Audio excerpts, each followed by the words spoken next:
So if you're going to be watching this in the future, it's a what's up to YouTube. Today is Friday. Sunday concludes week one of our introduction to programming. And so what we are doing today is some more reading, because that seems to be what the school has us doing a lot of, to say the least. But I just want to talk about the grades from the last class. As far as my Japanese scene goes, I got a 0 on it. And it's because of the type of format that I uploaded it in, I'm guessing. We had to do this through a Dropbox link, which what I understood at first was Dropbox was optional, since it does say if file is too big, upload the Dropbox URL. And well, my file fit, so I didn't see the need to do anything with Dropbox. And then later, my professor let me know that the file that I uploaded was not the file that he needed. He needed the entire folder. So don't ask me why I did this, but I deleted the folder. And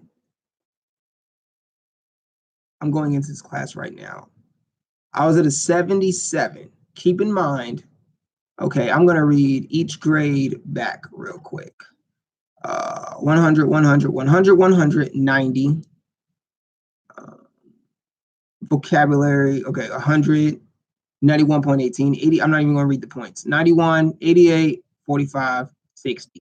So what happened in week, okay, so let me just say week 1 was a 91, week 2 was an 88, week 3 was a 45, and week 4 was a 60. So I'm going to click here into week 2, because that's where I start getting 80 and under. My Maya, I got an 80, and it was because that had to do with the rendering, okay? Let me click here and see what I can pull up.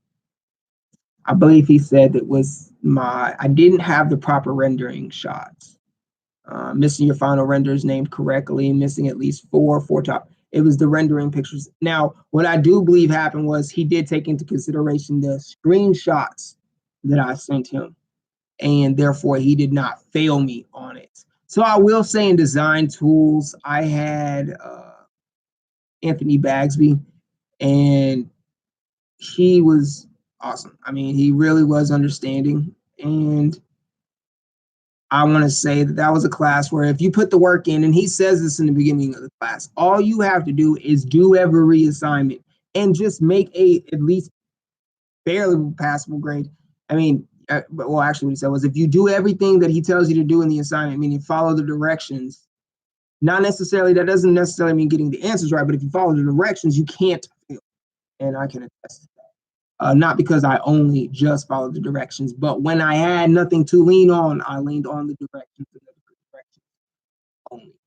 Let me go to, this is where I make 45. This is the Microsoft Excel test that put me under. Spreadsheet term. So this is basically what happened. We had a probability and simulation test, and there was 9 questions. I got a 25 on it. Now, in that test, you had to use Microsoft Excel. So he had another part of that test which held 5% of your weight, which was just the spreadsheet part, like that. He just wanted to basically show your work.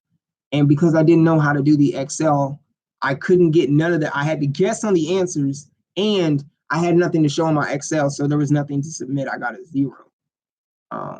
And that's ultimately what began the downfall of the grade in game design. And then you come over to week 4, where I got a 100, a 100, and an 80. Let me see, 10% and 10%. Okay, so 10% was a 100. I made a 100 on my PechaKucha. And you can go back and look at my PechaKucha here on YouTube, because that homework assignment required us to upload it to YouTube. So I got 100 for that. In my final exam, I got an 80. With that Unity winter Japanese scene not being taken at all. And I ran into problems pretty much immediately the day the night it was due. It was like 10:40 something p. It was 10 p.m. It was almost 11, and the turn-in time was 11:59 p.m. Eastern District time. Eastern Central time. So that meant that basically when it's 10:59 for me, it's already 11:59 there. So I was running into like, it was like 10:30, 10:45, and I'm turning it in, and it's telling me that there's a red dot that appears next to any kind of assignment that Full Sail has you do, and I was already getting that red dot before 11:59 Eastern District. I was already getting the red dot, so it wasn't allowing me to actually utilize the submit form in the FSO website, and that was frustrating enough. And so, of course, at that hour, I was messaging my teacher and letting her know, hey, I was sending him screenshots, circling the time, circling the dot. Like, as you can see, it's already saying I can't turn it in. So after like 3 or 4 days into this, I want to say day before yesterday, he reached out to me and asked me, or no, okay, day before yesterday, I turned it in. But the day before that, 3 days ago, he messaged me and told me to request an extension on it. So I did. Now, keep in mind, an extension automatically comes with a negative 15 points off whatever. So you make 100, you'll make a 95. And then there's certain things like after 2 or 3 days, it becomes negative. You automatically lose 25 points off. It just depends. The longer it takes, the worse for you. But all in all, it didn't matter. I got a 0. And I honestly don't think I would have gotten more than a 65 on it because I was having a problem with my particle system on Unity and trying to turn the dots into snow and making it like I don't know, maybe I was trying to take it too far, but that's what I had going on here in school. And so today, we go to classes. We are in programming foundations. So we got Unity in 24 hours, Pragmatic, and Logic. Those are the 3 books I have to read. Each is worth 1%. Course introduction and Unity setup was worth 3%. And all the lectures are 1%. There are 8, 9, 10. There are 10 lectures total. Over 10 hours of this class. And I mean, their hours are definitely over 10 hours spent on this class will be just note taking with the lectures.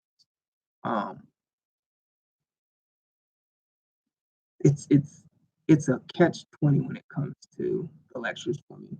One, you're sitting there just looking at slides you're sitting there looking at slides while listening to someone talk. And as interesting as that sound is, just as interesting it is to do. But, and that's why it's a catch-20 because you also do have minor breakthroughs along the way. And I'll be talking about those minor breakthroughs in my upcoming video. Basically, the little victories that come along with learning programming and really the understanding that you're not going to understand everything in every lesson, but as long as you keep moving forward, things will start clicking. That's a really hard pill to swallow.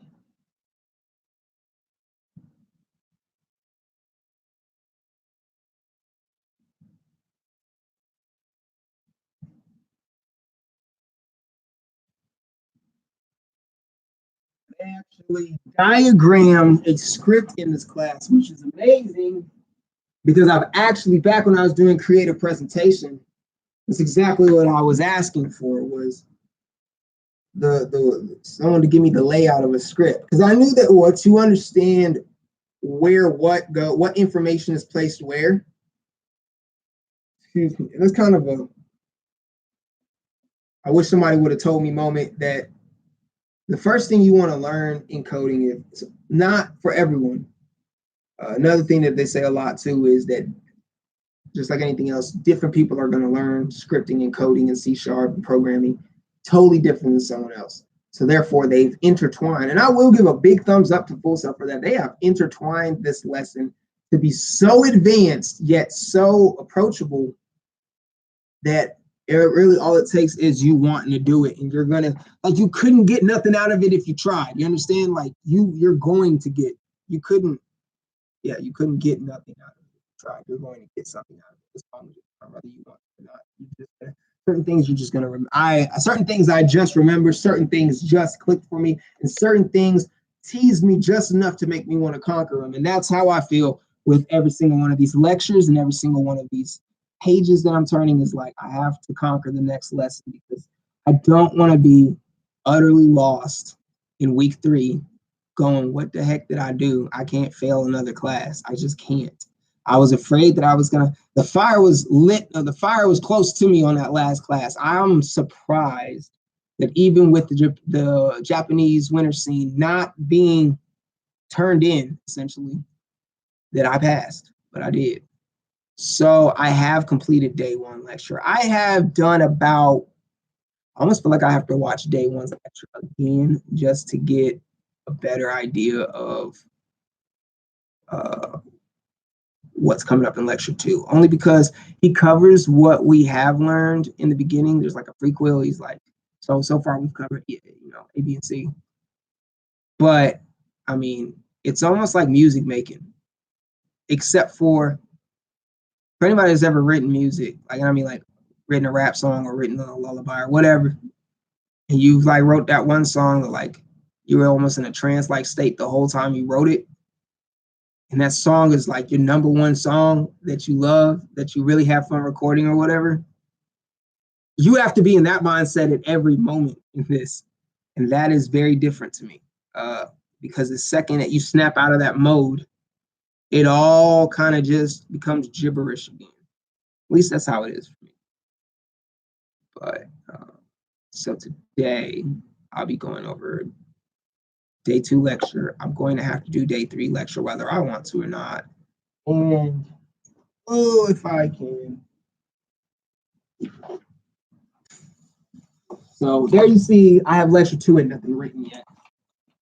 But just to kind of give you an idea of the things that you could learn in not just the college I'm going to, but probably any college. I mean, it's standard stuff.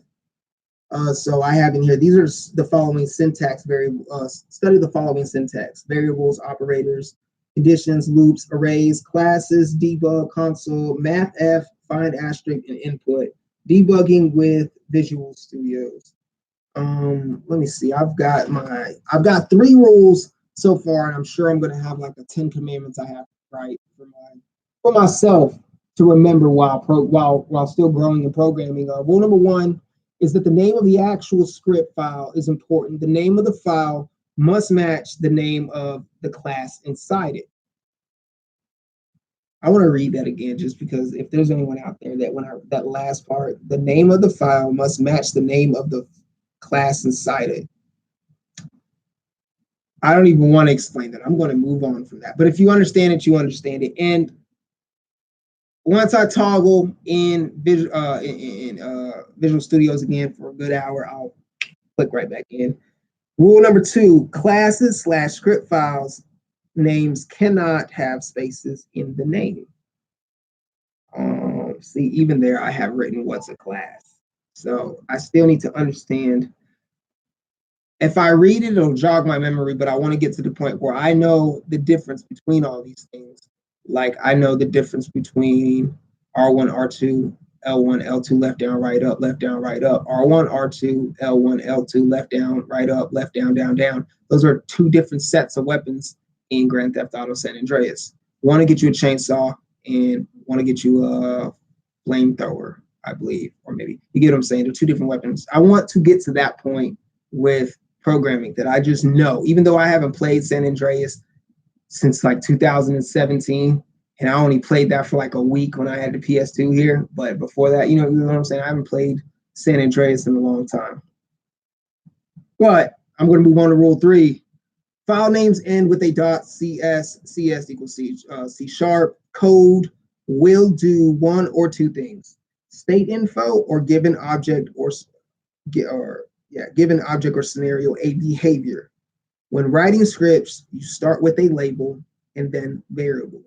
Labels go in like these little, not brackets, but like open quotes. You get what I'm saying? And label name must match file name. I've actually written that quite a bit, and it's good because they've said it so much that you know that's important. And I have experience now with my code before I even click run is like, hold up, something's wrong, and it's the file name.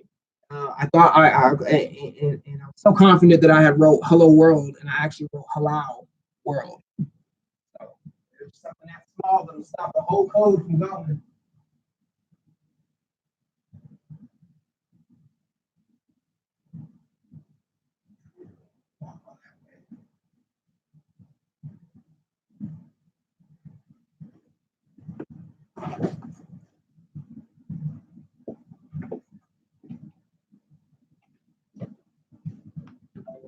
There we go. I've been MIA on YouTube for a minute anyways. I had to slide through Nita Gang and see her live the other earlier today. Fluffy and all of them. I mean, this is really, I mean, I almost said this is taking up a lot of my time, which it is, but that's not the way I'm viewing it. When you say it like that, it sounds like you're viewing it derogatory kind of way. It's not that it's taking up a lot of my time, but this takes up a lot of time out of your day to get this information crammed into your head. And that 24-hour Unity book is no joke. All right, so like the purpose of this assignment is to get familiar with Safari Book Online, procedure, and introduce you to a useful resource. Think like a programmer. So books that they're going to have us, that they have us reading. That is another book that I have to pop open and start taking. I read a little bit of the pragmatic. I read a lot of the Unity in 24 hours. Not because that book was my favorite or anything like that. It was just that was the first book that I opened up, and when I opened up a book, aka went to safaribooks.com and clicked the page, I read quite a bit of it. For multiple reasons. One, it was the first book, so it was the first assignment that I was doing, so I gave that some more time. And two, our homework assignment revolved around Unity, so I mean, it only made sense to get some sort of I don't know what backstory, or get some knowledge in about the program that I'm about to use. That way, I know what I'm doing.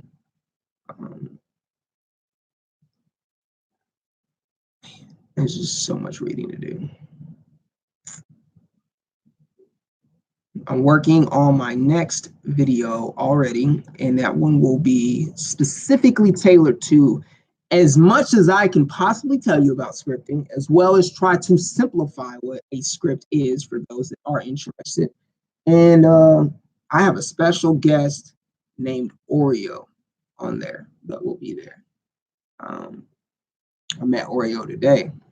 Oreo, that's funny because that's what my wife calls me. Nicknames me anyways. But as I have said now over and over again, I have quite a bit of reading to do. I just want to make this video real quick. Decided I might make it live in case anybody's here and has some questions. But I got to get to this homework, and the wife gets off in a little bit, grocery shopping to do, and there's only 24 hours in a day. So if you're watching this, make sure to subscribe, tell a friend to tell a friend to tell their friends about the channel, and just browse through. I got other videos. I try to list, or I'm sorry, I try to name my videos according not only to the class I'm in, but the specific, try to kind of match it with some of the Full Sail documents that we see, if that makes sense to you. So that any students that are going there can really quickly find a video that might help them or inspire them, or even give them some confidence. Maybe you'll see me freaking out and realize like, oh man, he was stressing that. That was really easy for me. So take from it what you can. Make sure, try to make sure it's all positive. Y'all have a good day. God bless.